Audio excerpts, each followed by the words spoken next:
ceremonialize our Republic Day, a landmark occasion that symbolizes the birth of our democratic ideals. To shed more light on this significant day, we now invite Flory Princey from class 9th G to deliver an inspiring speech in Hindi. Hindi speech by Flory Princey. हम अपनी जान के दुश्मन को अपनी जान कहते हैं, हम अपनी जान के दुश्मन को अपनी जान कहते हैं, मोहब्बत की इसी मिट्टी को हिंदुस्तान कहते हैं, हिंदुस्तान कहते हैं।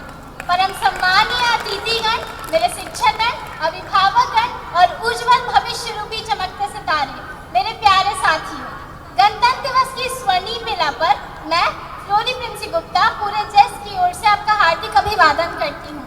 मैं खुद को सौभाग्यशाली मानती हूँ कि आज मुझे इस पावन अवसर पर आप लोगों के समक्ष देश प्रेम की भावना साझा करने का अवसर प्राप्त हुआ।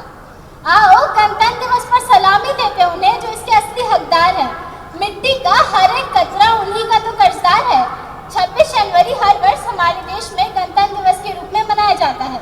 26 जनवरी 1950 के दिन पहली बार संविधान लागू किया गया था।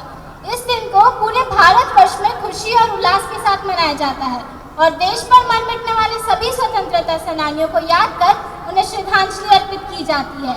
आज हम बात कर रहे हैं यशस्वी भारत के उस गौरवशाली संविधान की जिसकी नींव डॉक्टर भीमराव अम्बेडकर जी द्वारा रखी गई थी।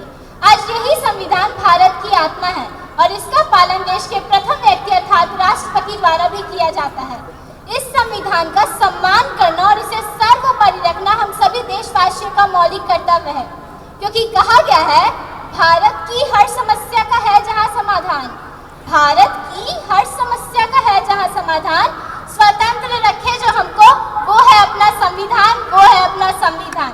आज मुझे गर्व महसूस होता है जब हम कहते हैं कि हमारा संविधान विश्व का सबसे लंबा और लिखित संविधान है, जिसका निर्माण बाबा साहेब द्वारा 2 वर्ष 11 महीने और 18 दिन में पूर्ण किया गया था। गर्व होता है जब अनेकता में एकता के राष्ट्रगान का स्वर हमारे कानों में गूंजन करता है और हमारा वह तिरंगा जो हमें सदैव भारतीय होने की अनुभूति कराता है।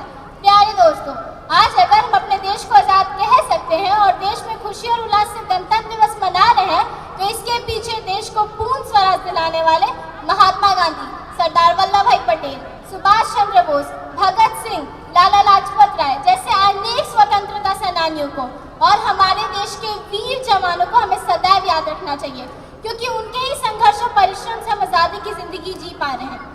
तो भी आज स्वतंत्र भारत में कई बेड़ियां हैं, जैसे कि महिला सुरक्षा, जातिवाद, बेरोजगारी, अत्याचार एवं शिक्षा। मेरे विचारों में हमारा राष्ट्र निर्माण तब संभव होगा जब हमारे देश में महिलाओं की पूजा नहीं उनकी इज्जत की जाएगी, जब शिक्षा सबके लिए समान हो, ना कि सिर्फ विद्वानों और धनवानों के लिए। तब जाकर बेरोजगारी का झुंझुना टूटेगा और हमारा देश खुशहाल और विकसित बनेगा।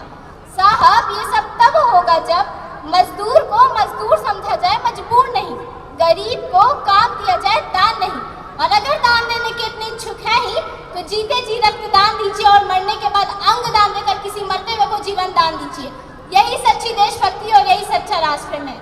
आज इस मंच पर पूरे जिम्मेदारी के साथ मैं भारत की बेटी यह कहना चाहूँगी कि हमारा राष्ट्र निर्माण तब संभव होगा जब हम सभी, जी हाँ, मैं, आप और हम सब मिलकर प्रयास करेंगे, क्योंकि हमारी जिम्मेदारी अपने देश को आगे ले जाने की, अपने वतन को आगे ले जाने की। अतः मैं अपने भाषण का समापन करना चाहूँगी यह कहते हुए कि मेरा हिंदुस्तान महान था, महान है, महान रहेगा। मेरा हिंदुस्तान महान था, महान है, महान रहेगा। होगा हौसला सबके दिलों में बुलंद, होगा हौसला सबके दिलों में बुलंद, तो एक दिन सारा जहां भी जय हिंद कहेगा, क्योंकि सारे जहां से अच्छा हिंदुस्तान हमारा, सारे जहां से अच्छा हिंदुस्तान हमारा। हम बुलबुलें हैं इसके, ये गुलिस्तान हमारा, ये गुलिस्तान हमारा। धन्यवाद। जय हिंद, जय Bharat. Thank you, Flory. That was a remarkable speech.